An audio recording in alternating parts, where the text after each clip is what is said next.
Hello everyone, it's the New Year's here in Iran, so things have been a little bit calmer here since everyone's just in their house. Sadly, they can't visit each other due to Corona, so I didn't go to see my grandma or my family. But I mean, I've been working on the Doot changer, and I have some pretty good news. First of all, you will see a bunch of failed prints, but I have to say it's because of this guy. Where is it? Okay, my tool zeros thermistor cables. Oh yeah, it's this guy. Keep failing, and yeah, I kinda you can see why it's failing. It's just a crappy connection. I thought I fixed it by a janky method, but nope, it disconnected again. It doesn't actually disconnect. It just says there that it's -10. So I'm pretty sure the cables like I'm hoping it's just this section of the connection, not the entire thing. I don't want to like change the thermistor cable, and if it's actually the thermistor, I'm gonna cry because E3D stopped shipping to Iran, and the clones I can find in Iran are all unusable. I'm not exaggerating, they never tell you the correct temperature. So I'm hoping that tomorrow I'm gonna find another connection. I've been thinking of using these random cables I have. Where are they? I can show you. Nah, these are not it. These are all the ones that keep failing. Ah, yes. Wait, these, yeah. These seem like a good candidate, so I'm gonna just actually, as I stated, put this here. Or I was thinking of using the XD, but instead of like directly, this has the white part pulled off. So I was thinking of instead of doing that, I'm gonna like solder to a mini board and have this just have a board in between so it doesn't have this pull out, or like, but anyway, I'm probably just gonna do the other connector. It seems safer. Now I'm gonna show you some prints. The good news is that the artifacts seem not related to the dual changing, but there is some artifacts. You see these layers here? Now you might be thinking the artifacts are starting where there's a tool change, but wait, actually this is the wrong piece. Sorry. Yeah, you might be thinking that this is just a tool change, but there, as you can see, is a tool change on every single layer throughout this model. And yeah, I think I just need to calibrate my settings because these are fine, right? You see these random lines, these appear during single extrusion prints too, so my settings are kind of crapped up. As you can see, the tool change has been incredibly reliable, not a single failed tool print. The gearing is now 2.5 to 1 instead of 2 to 1, which actually seems to do more harm than good. For some reason, it actually feels weaker now. I don't know how that's possible, but it is. And the spring I designed for the new version is stronger than the last one because that one was way too springy, but it's still too springy. So my simulations were wrong for some reason. I don't know why they were wrong, but my simulation were wrong. This spring is actually too weak. I'm gonna just make it a little bit thicker and make like the amount that he spirals out a little bit smaller. But that, I mean, it works like this. It's just, to make things just neater. These wipers need a lot of work. First of all, it's too shallow, so these kind of touch the nozzle so don't get dragged somehow. I'm gonna probably just cut these by hand for now to let it fall on the ground because it's just testing, right? So yeah, it's been working, and these actually do work. I think it's hard to. Oh, they rotate this way. Okay. Yeah, the tolerances are not as good as the single tooled ones, but I haven't calibrated the nozzle offset soon. I'm gonna order an and how do you pronounce endoscope? Once the New Year's holidays are over, I'm gonna order an endoscope to calibrate it digitally to pull that variable out of the question. And I was thinking of checking it every time with this, and I'm really scared of doing this, but I want to see if it's offsetting any bit. But hey, if it's offsetting, I can fix it there. Maybe that's cheating, but you get the point. I'm really scared that my tools are kind of not getting locked properly. It did the same way every time. If that's true, there's gonna be a lot of problems, and I've got to absolutely change the way I tool change and do the E3D or Jubilee style. I'm hoping I won't, but I'm really scared. Please wish me luck. I don't want to go with the E3D route because the tools are kind of flimsy that way. I don't like them. My method is way stronger.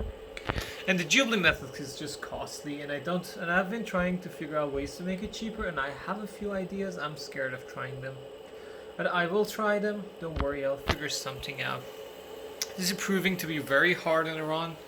Now I want to upgrade that motor there still, but buying it in RON costs $35 instead of $15, and it takes 2 months to ship. So yeah, I'm gonna have 2 months to wait for that motor, and even if it doesn't fix anything, I'm gonna be just freaking mad. But yeah, the new motor will have the same weight, except, more torque. Now this motor is 70 grams or 60 grams, if I find where I put it, figure out. I can't remember where I put it. The issue is that one particular motor has a pulley just press fit there, and I can't pull it out. I'm gonna 3D print this kind of removal tool that the Twitter suggested to me, but I've been too lazy. I'm gonna actually have to design my own, I think. Oh, never mind. Someone actually sent me an STL. I'm gonna print that and try that to see if I can just use that one motor, because that motor is $10 cheaper, just $5 instead of $15.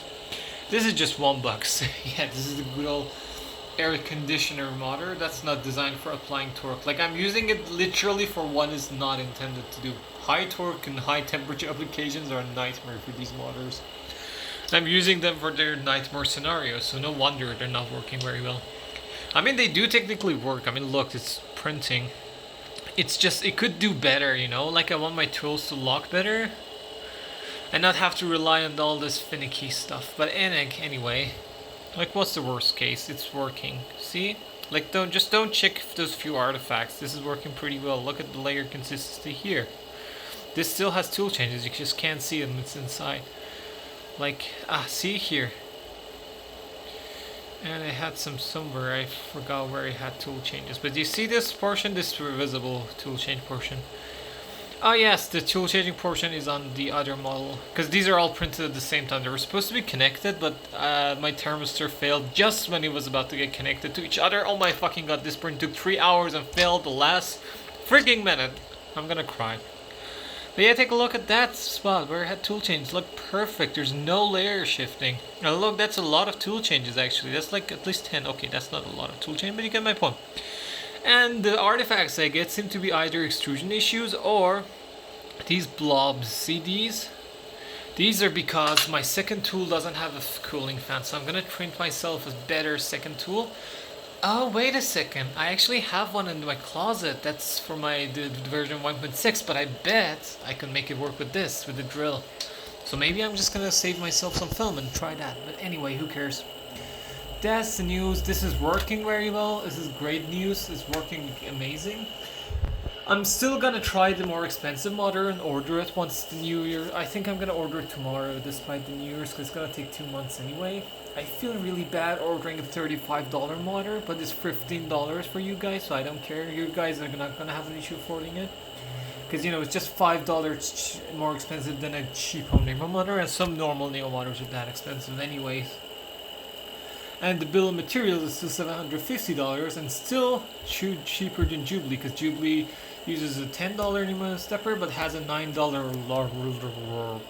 bar, and has a spring guide, and has like those spring. I think actually the main thing in the Jubilee is the spring guide. The main cost is the spring guide.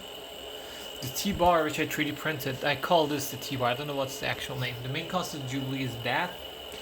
And the spring guides, which need to be made out of metal and are very expensive to manufacture. The motors are $45 for the Jubilee, but I'm pretty sure after talking to actually the creator, Joshua, if I'm pronouncing his name right, I know spell things weird sometimes. I think you can get it to work with one of these guys. He told me that these motors just overheated a lot, and he didn't want to try like ABS because it was annoying him. Again, I've only had a brief conversation on the server. So, I think that if you use these with ABS and not PLA, I think you would more than have enough torque. I don't see why you would require so much torque for just locking a motor. So I'm sure you can get the $45 to $10. And what's the worst case? You will 3D print a cycloidal or harmonic drive. Although harmonic drives are very hard to 3D print. So you'll just probably print a cycloidal drive planetary gear, just a gearbox to gear this up. That's the worst case scenario because these are plenty fast too. The Stunaway 2IG is very slow by itself, and I'm gearing it down, so my tool changes take like 2 seconds, like just slowly locking. The unlocks are very fast because they only need a little bit of torque at the beginning, which I can just ramp the speed up. Anyway, that's the news, and I have bought some servo motors. I don't have hope in these, but I have hope in just hold on a second. I have hope in these. And I don't think I've uploaded that to YouTube yet, but I tried this DC motor, which with some software tricks to make it stable. It had needed a lot of software tricks to make it work due to issues with holding the tool lock. It wouldn't hold it well without software tricks. Anyway, as you can see, this yellow motor, I'm gonna try that one too. Yeah, I'm gonna try a regular good old cheapo 3D, like I said, 3D DC motor and see how long that says. And I'm gonna just put them all here side by side, unlocking a few times every day, like 100,000s of time. And I think after just a day, or at worst 2 days, I can simulate 2 years, a single year of tool changing. And if it lasts a year, I don't care about it anymore. Like if it just lasts me a year, that's enough. What's a cheap $1 motor every year, right? You spend more on coffee each day probably, let alone a freaking $1 motor every year. So yeah, I'm just gonna see what motor lasts a day. If it doesn't, I'm just gonna change the stepper. Although this is working, I don't know why I'm hating. This Pro guy is working and I still want to replace it. I don't know why. But yeah, if you want the news on the tool changer, it's going great actually. I'm getting prints. The only failures I get are because of my thermistor, which I've been putting off to fixing, but after I get some sleep, I'll fix these tomorrow with like some proper connections. Like this tool has proper connection, hasn't failed yet. That one I just was lazy. So yeah. Anyway, I really hope that fixes it, because the thermistor failures happen so randomly 3 hours in or something. So yeah, that's the news. I'm gonna like put up a bench. Keep saying bench. I meant to say test bench. That's technically not a test bench. Just a bunch of motors there, locking and unlocking all day. Maybe in the closet to avoid noise, and see what lasts the longest. And I will choose that, because the DC motor actually isn't that bad. It's not half bad really.